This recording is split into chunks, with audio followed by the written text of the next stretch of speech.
Pemirsa, kita akan memasuki Habar Nampanambayan. Pemerintah Kota Banjarmasin kembali mengambil sikap tegas dengan kembali memperpanjang pemberlakuan pembatasan kegiatan masyarakat berbasis mikro jelang perayaan Idul Fitri 1442 Hijriah.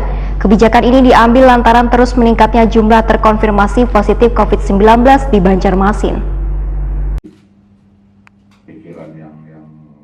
Pemerintah Kota Banjarmasin kembali mengambil sikap tegas dengan kembali memperpanjang pemberlakuan pembatasan kegiatan masyarakat atau PPKM berbasis mikro jelang perayaan Idul Fitri 1442 Hijriah. Kebijakan ini diambil lantaran terus meningkatnya jumlah terkonfirmasi positif COVID-19 di Banjarmasin. Pelaksanaan PPKM kadang hanya meliputi penutupan jalan perbatasan antara kabupaten kota wan provinsi, namun di berbagai tempat berkumpulnya orang banyak kayak pasar modern, KP wan tempat destinasi wisata, yang untuk sementara dilakukan penutupan mulai 13 sampai dengan 16 Mei 2021.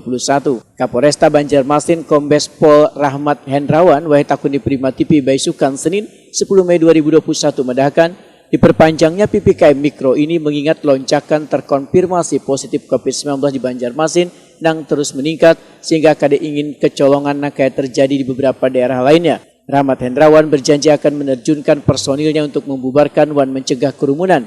Untuk pasar-pasar modern, KP wan destinasi wisata akan menjadi pantauan petugas, namun ada pengecualian, ujar Rahmat Hendrawan, untuk pusat perbelanjaan pasar tradisional karena menyediakan kebutuhan pokok.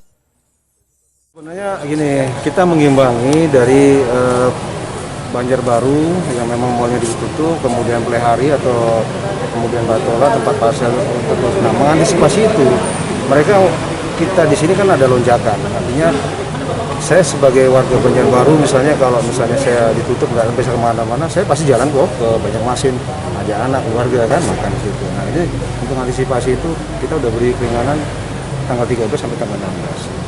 Karena mungkin masih ada sisa stok untuk bahan makanan, ya kan, baik di kafe, di resto, di mall juga kan, nah, itu bisa dihabiskan. Jadi 13-14 ini kan hari Lebaran, Sabtu Minggu itu jelas tanggal 14, 15, 16. Artinya dalam kurun waktu segitu kita udah masih ke sana dan ini kesepakatan kita bersama kita rapatkan. Jadi dengan di Banjarbaru tanggal 11 sampai tanggal 17. Kita tidak mau kecolongan, lebih baik mencegah daripada mengobati. Teknis di lapangan, ya apabila ada yang melanggar, karena di situ ditekankan bahwa tempat-tempat yang menimbulkan kerumunan.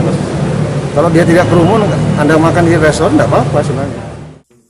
Rahmat Hendrawan pun menghimbau warga agar selalu mematuhi protokol kesehatan sesuai yang dianjurkan pemerintah supaya bisa mencegah lonjakan COVID-19.